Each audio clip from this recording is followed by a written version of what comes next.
بسم اللہ الرحمن الرحیم۔ عصبیت انسانیت کے اندر ایک ایسی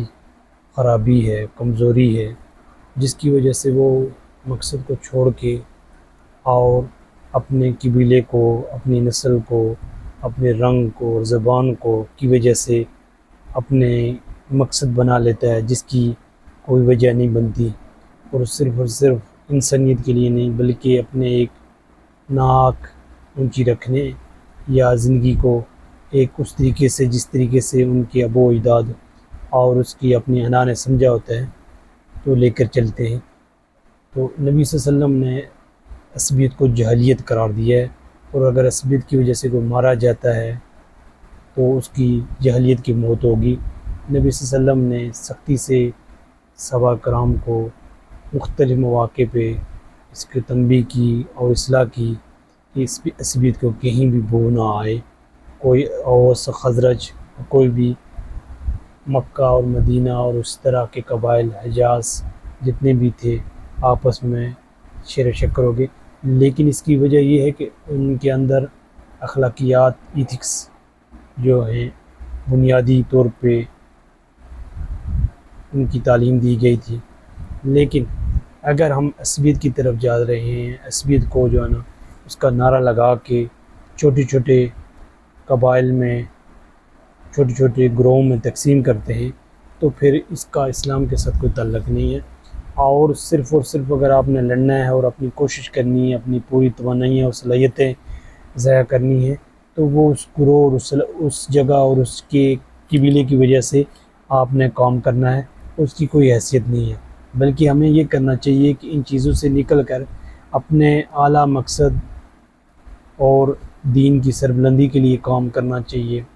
اور ان عصبیتوں اور قبائل سے یا کسی ملک کی ایک ٹکڑے کی وجہ سے نہیں، بلکہ ہمیں یہ زمین اللہ کی اور اس میں اللہ کا نظام ہونا چاہیے، اور جہاں بھی مسلمان ہیں وہ اس کے زیادہ حقدار ہیں کہ وہ نظام حکومت ان کے ہاتھ میں ہو، لیکن اس میں شرط یہ ہے کہ وہ اس کے اہل بھی ہوں، قرآن و سنت اور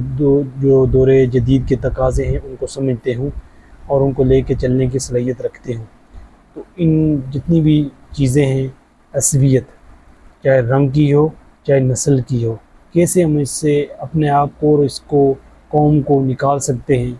قوم کو آگے لے کے جا سکتے ہیں، قوم اس کو سمجھے تاکہ ہماری جو زندگی ہے وہ ایک خالص اس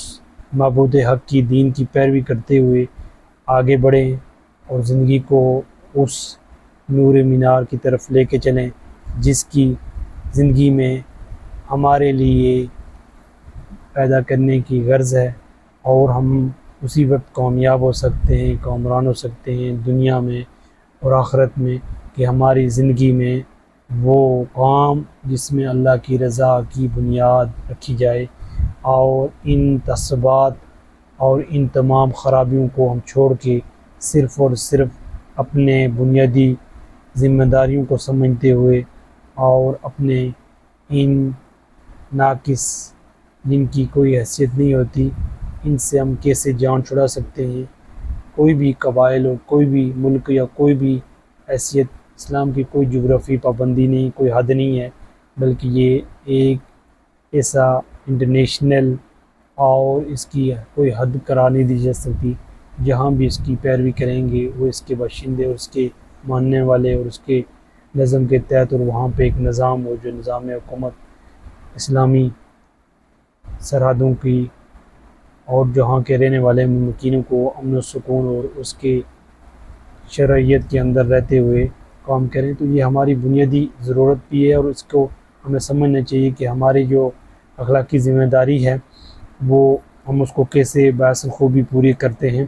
اور جتنی بھی یہ چیزیں ہیں ان کو ہم کیسے اپنی زندگی سے انخلا کرتے ہیں، اور پوری اپنی قوتوں اور صلاحیتوں کو بھرپور فائدہ اٹھا کر آگے بڑھتے ہیں۔ یہ ہماری ذمہ داری ہے، عصبیت جہلیت ہے۔ اللہ تعالیٰ عمل کی توفیق دے، وما توفیق الا باللہ۔